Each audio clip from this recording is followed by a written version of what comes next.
पाकिस्तान एक ऐसा इस्लामी जमहूरिया पाकिस्तान एटमी ताकत है जिसमें नवाज शरीफ की माँ पे, जिसमें शहबाज शरीफ की माँ के ऊपर खवातीन को सड़कों के ऊपर घसीटा जाता है, उनकी चादर खींची जाती है, उनको ऊपर वाटर कैनन इस्तेमाल किए जाते हैं, लाठी चार्ज होता है, उनको ऊपर FIR की जाती है, चादर और चार दीवारों को पामाल किया जाता है, लेकिन किसी को शर्म नहीं आती है, किसी को शर्म नहीं आती है।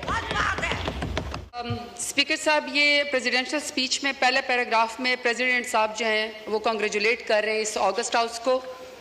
सर, सेकंड पैराग्राफ में वो इंस्पिरेशन ले रहे हैं और गाइडेंस ले रहे हैं कायद-ए-आज़म मोहम्मद अली जिन्ना से, शहीद जुल्फ़िकार अली भुट्टो से, शहीद मोहतरमा बेनज़ीर भुट्टो से। और क्यों इंस्पिरेशन ले रहे हैं? वो इंस्पिरेशन ले रहे हैं कि they were advocates for democracy, tolerance and social justice. और सर, जारी बात है, अगर मैं यहाँ पे मेरा पैराग्राफ हो तो मैं ये कहूँगी कि मेरी इंस्पिरेशन कायद-ए-आज़म मोहम्मद अली जिन्ना के साथ साथ मेरे लीडर इमरान खान के नाम पे भी है। अब सर, अगले पेज पे प्रेसिडेंट साहब फरमाते हैं कि शहीद मोहतरमा Benazir Bhutto was a champion for women's right and always went an extra mile in advancing the women's. Speaker साहब, मैं आपकी तवज्जो हासिल करना चाहती हूँ प्लीज।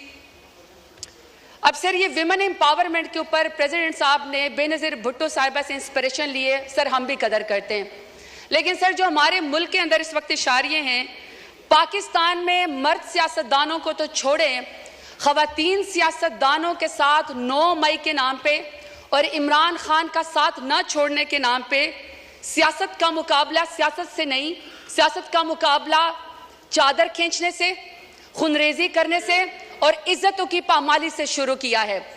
सर, ये मेरे पास रिपोर्ट है HRCP 2020 की। सर, इसकी रिसर्च कहती है कि 90% पाकिस्तानी खवातीन ने कहीं पर भी जिंदगी के किसी हिस्से में डोमेस्टिक वायलेंस का वो शिकार हुई है।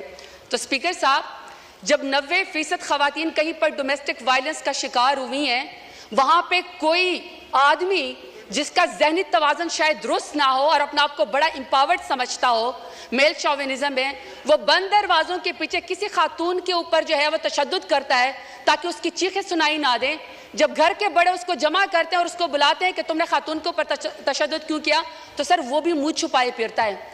लेकिन पाकिस्तान एक ऐसा इस्लामी जमहूरिया पाकिस्तान एटमी ताकत है जिसमें नवाज शरीफ की माँ पे, जिसमें शहबाज शरीफ की माँ के ऊपर खवातीन को सड़कों के ऊपर घसीटा जाता है, उनकी चादर खींची जाती है, उनको ऊपर वाटर कैनन इस्तेमाल किए जाते हैं, लाठी चार्ज होता है, उनको ऊपर FIR की जाती है, चादर और चार दीवारों को पामाल किया जाता है, लेकिन किसी को शर्म नहीं आती है, किसी को शर्म नहीं आती है।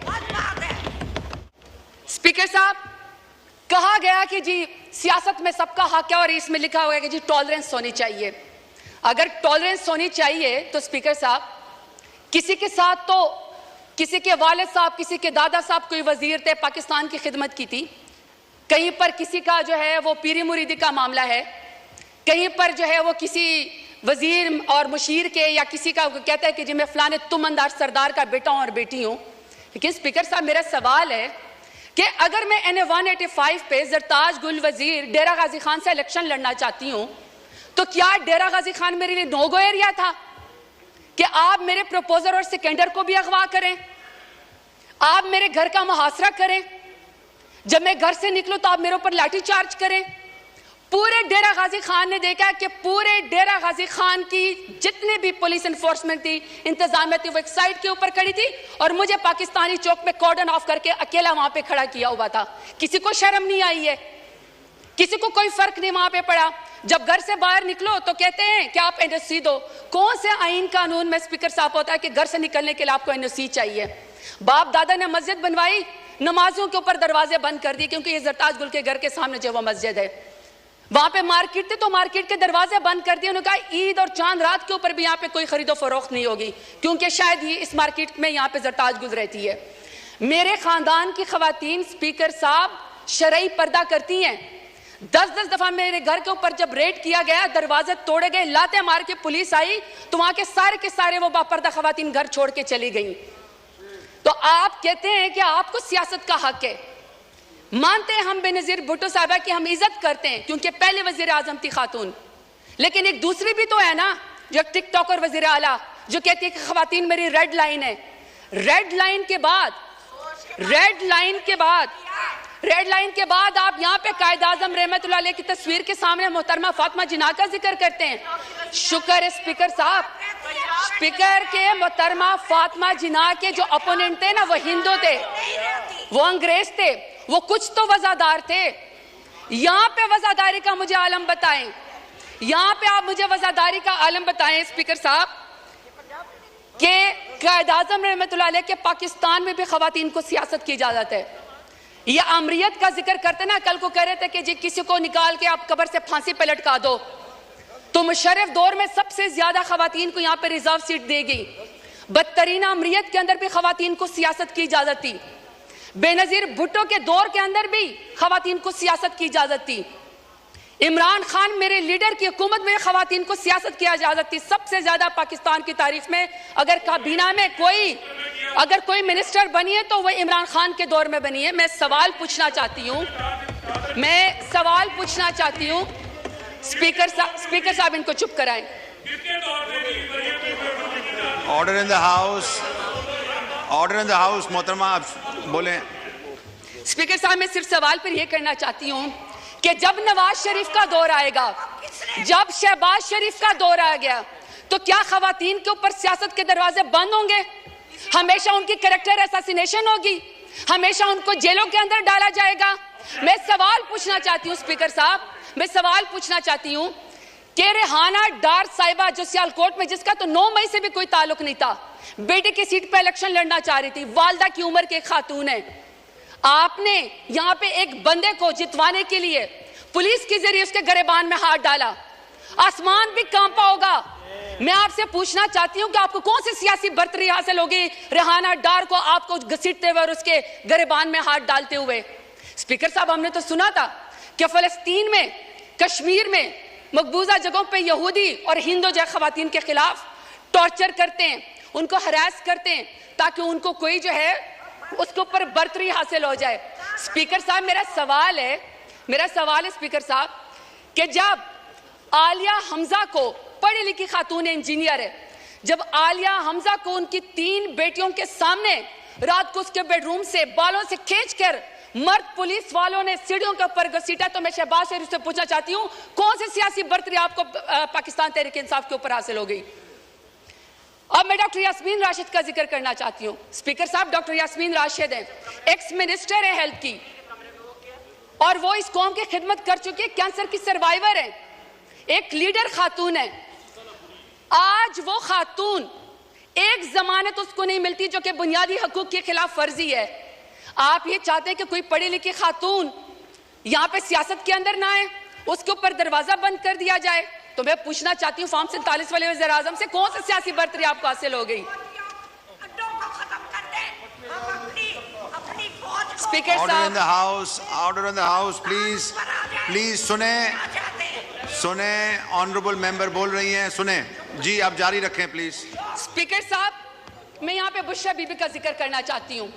खातून अव्वल रह चुकी हैं, हयादार औरत है, बापर्दा औरत है, लाख इख्तलाफ होगा इनका, लाख इख्तलाफ होगा स्पीकर साहब इनका, शहबाज शरीफ का, नवाज शरीफ का लाख इख्तलाफ हमसे होगा, इमरान खान से नफरत भी होगी, क्योंकि इमरान खान जैसे बहादुर लीडर तो ये है नहीं, तो चलो आपको सियासत में नफरत होगी। स्पीकर साहब मेरा सवाल है कि दुश्मनी में आप इतने गर गए कि आपने निकाह जैसे सुन्नत नबी, आपने उसके अंदर भी हाथ डाल दिया, कोई बापर्दा खातून भी आपके शर से महफूज नहीं रही। तो मैं पूछना चाहती हूँ कि फॉर्म 47 वाले वज़ीर आज़म से कि आपने बापर्दा खातून की इद्दत के निकाह के केस के अंदर भी हाथ डाल के दुश्मनी की नजर करके खवातीन को आपने क्या पैगाम दिया है? तैयबा राजा, सनम जावेद, आयशा भुट्टा, मैं हजारों के नाम लेना चाहती हूँ स्पीकर साहब, वो जेल के अंदर बैठी हुई हैं, वो जेल के अंदर बैठी हुई हैं, और